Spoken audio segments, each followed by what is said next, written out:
Hey guys, it's Stephanie from the Rockstar Stories, and I'm here with some of the guys from Oh No Not Stereo.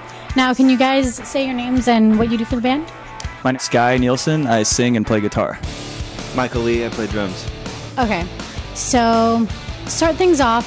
There must be some interesting story behind the name of the band. Can you guys tell us what that is? Well, I lost the hearing out of my right ear when I was in an accident when I was 11 years old, and it kind of has to do with a combination of the fact that I can't hear stereo, and me and Mike, when we started the band in 2003, we were just a duo. It was really hard for some people to accept or embrace the concept of a live duo. So it kind of gained dual meaning as the band went on in the first couple of years. So. That's a cool story. All right, so you guys are from Los Angeles, right? That's correct. How'd you guys meet and form and get started? We met at a music store in Hollywood in 2003, me and Sky, and sort of formed the band at that point. He was in a band at the time, and I joined the band. We eventually got out of the band probably pretty quickly after the dual meeting. Started this band, and it's sort of been just picking up speed for the last 6 years or so. You know? It's the first day when me and Mike met. It's just been an evolving concept. Like we've always had open boundaries, or no boundaries rather, and always been pushing our limits and challenging ourselves to open up new possibilities. We've started as a two-piece, toured for a year and a half as a duo, like Local H style, just me and him, no driver, no tour manager, and no merch guy, just us. And then when we went back to record our EP, which we released in '07, we brought a bass player on and started to open up our sonic possibilities. And right now we're currently a four-piece. We just did our third record, and so, like I said, we're always opening new doors of opportunity for ourselves. Flintstones in the beginning, me and him carrying the trailer, just running. It was just me and him, no van, no nothing. Like, you gotta push faster, dude, Like, this isn't working. All right, so being an independent band, have you guys found it difficult to expand and get recognized all on your own? Yes and no. I mean, it's the music industry is always changing, and these days, it's a very general thing to say, but it's a crumbling cracker. It's a sinking ship, but we are perpetually in motion. We're always making plans for our next phase, and if it's 2 weeks from now or 2 months from now, if we're not touring, we're writing. If we're not writing, we're recording. And if we're not recording, we're doing some kind of promotional marketing campaigns that seriously derives from just the two of us. So take a lot of pride and have a lot of integrity, and the fact that it is hard in the industry to be noticed, but we do the best we can, and that's how it is. I think there was definitely a threshold that the industry hit where me and him as a duo, an independent duo, or an independent band, if you will, we're kind of faced with what do we do now? Well, that day has come, and the industry itself has kind of tried to figure out, just like we have, well, what are we going to do? And there's no physical record sales anymore. You can't just go into a music store and buy a CD, do it online, But time has passed, and it's actually now in our favor because a lot of online marketing groups have come forward with brilliant schemes and concepts to market bands like us. So now the music industry, when I should say that music labels, the labels in the industry now are faced with figuring out how to accommodate for bands like us, because now we have the upper hand in some way. Since they aren't doing it, it's well, somebody step forward.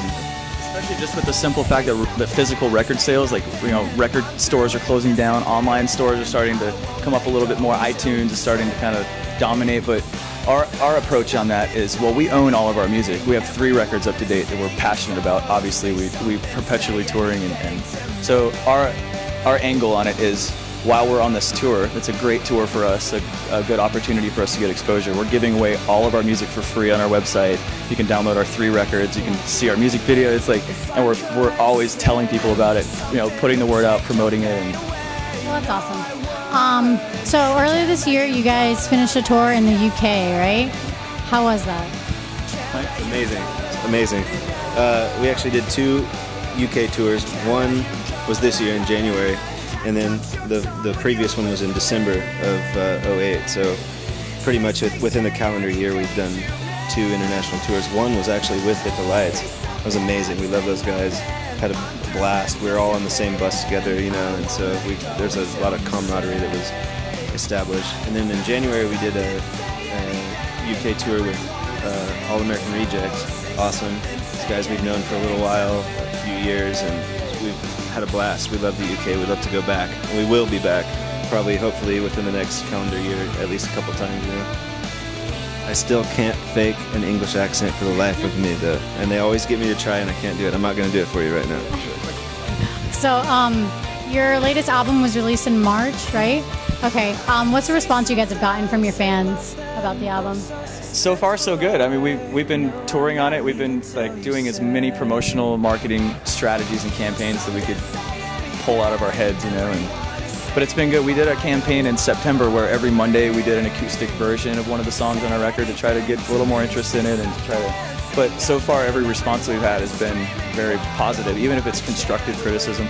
But we've opened up a lot of demographics on this record because it's a lot of there's a piano songs, there's the heavy songs. It's a roller coaster of dynamics. So that's kind of contributed to our response in a way that we're not just targeting one audience. You know, we can play acoustic shows in a park for old people and probably get away with it, you know. Yeah. And licensing agreements daily of like people that want to place our music, and we give it to a lot of them on the front end so that we get kind of the royalties on the back end. That way it gives them a little more incentive to use it, you know, because we're not a record label, so we're like, well, we own it, you can use it and just claim it, you know, just claim that you played it.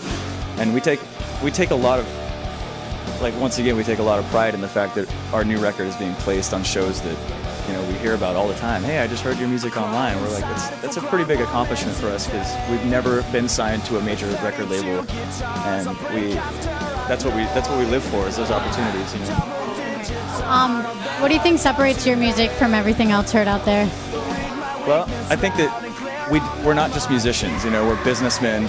We're socialites.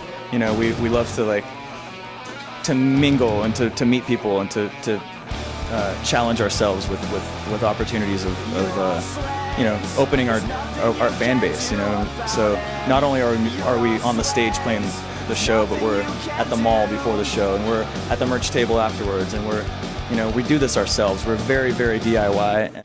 Where do you guys see yourselves in about like 5-10 years? 5 years? Honestly, like if I could keep seeing new places, you know, then that's where I hope to be in 5 years. It's just saying the same thing I'm saying now. Is here I am in Fort Lauderdale, never been here before.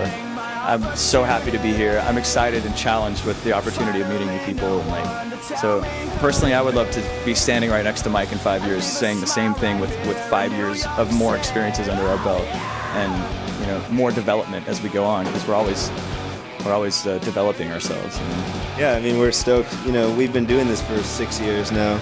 Almost 7 years, and I don't know, you know, in the next 5 years, maybe we'll be headlining the same shows, if not more. We'll be headlining tours, and we have, you know, all kinds of goals that we would love to, I mean, and if we can exceed those expectations, it would be even better, you know, who knows. I think the journey is the destination, you know.